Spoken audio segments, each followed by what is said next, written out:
When 95% of the households have access to water, the 5% who still need to be provided for feel they cannot wait a moment longer.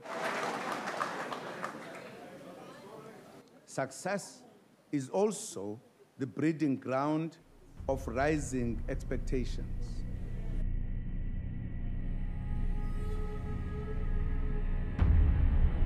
For millions of South Africans like John Moy, it's not about success, but empty promises made over the years. He's never had access to his own tap with running water.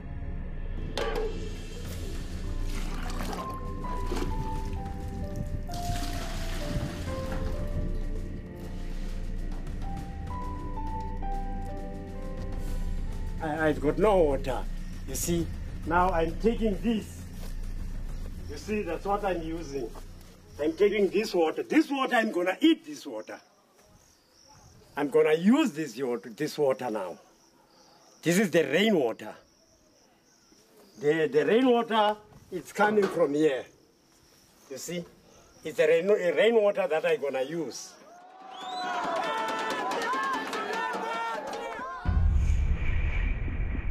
Last year, he was one of thousands of Sterkspruit residents in the Eastern Cape who took their battle for running water and other basic services to the streets. They accused the municipality of tender fraud and maladministration.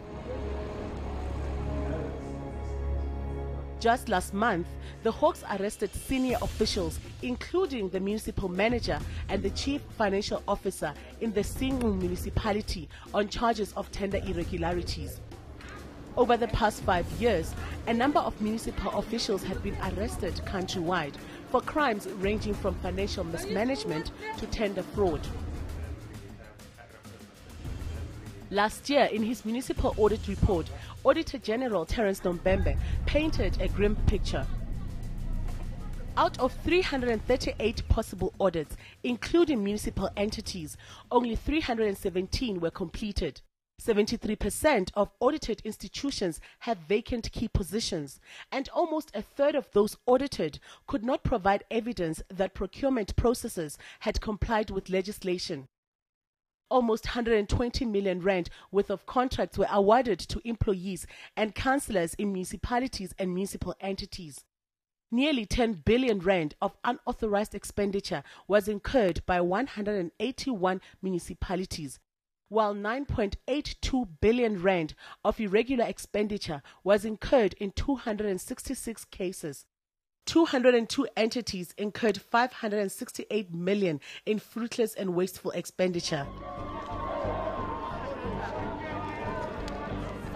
As municipalities battle to keep their books in order, they are also dealing with growing frustrations among South Africans. But government says although there are challenges in some areas, there have been massive improvements in others. It's a number of areas where all it does to citizens, those who are serviced as new areas, they become now the ray of hope for those who are waiting. Those who are waiting, to say that we have registered for the RDP house. We have indicated during the last IDP session that we need water, we need roads. When is it coming? So a toxic combination of these factors bring a lot of agitation to some of the citizens. Hundreds of frustrated communities have now sought the public protector's intervention. I think it's disrespectful of people to say that they are complaining because there has been successes, at least of the communities that we've been to. It's communities that are still without water, not because the municipality is poor and therefore there's no water, because there was an IDP that was done, and then when it comes to implementation, somebody changes the priority.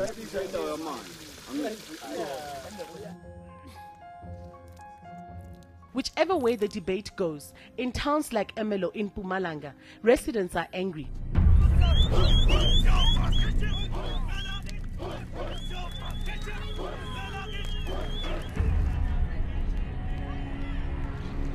Residents here have been protesting against poor service delivery for years, saying their pleas have fallen on deaf ears. Ngihlala eSquatter camp fikela ngo-2006 mara asina gesi amanzi siwalanda ekudeni asina ama-toilet so bathi bazosilungisela ama-toilet nomgwaqo bathi bazosilungisela so laba kasilungisele. They've also accused the municipality of corruption, a story all too familiar with the residents of Bekkersdal in Gauteng. They too went on a rampage over service delivery, accusing municipal officials of corruption. Residents demanded the municipality be placed under administration. Should that demand be met by government, the Western Noria local municipality will join 15 others that are currently under administration countrywide as of March 2014. In the last 5 years, nearly 40 municipalities have been placed under administration. KwaZulu-Natal tops the list with 11 municipalities that have had to be placed under administration in the last 5 years. Northwest is next with 8. Gauteng and Limpopo are at the bottom of the list with just 1 municipality placed under administration in the 2 provinces. Northern Cape is the only province that has not had any intervention in its municipalities in the last 5 years.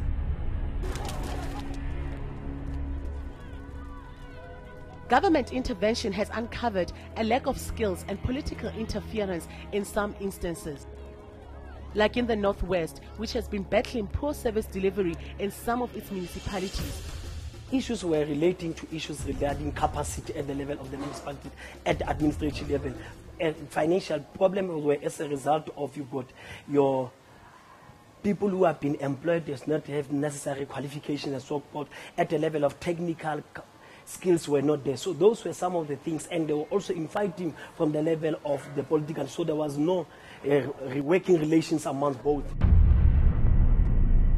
So, is there a crisis in local government? Are communities losing faith in municipalities? There's a common perception in the public discourse that local government as a whole is one big unmitigated disaster area, which I think is far from the truth. There are many municipalities that do excellent work and that I think are shining examples of good governance and service delivery. In some areas, demonstrations have resulted in improvements. In Vicksburg, where violent service delivery protests erupted in April 2011, residents said there have been improvements. This is where Andries Tatani was shot and killed by police when thousands of protesters from Mikeleng Township took to the streets over water shortages and housing. 4 years later, many residents are happy with the progress made. The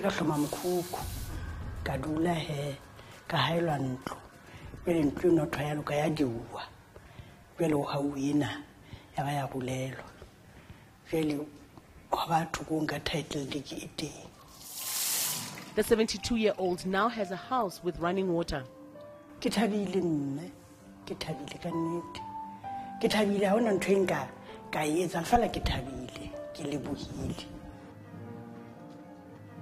Vicksburg now has a good story to tell, but it came at a high price.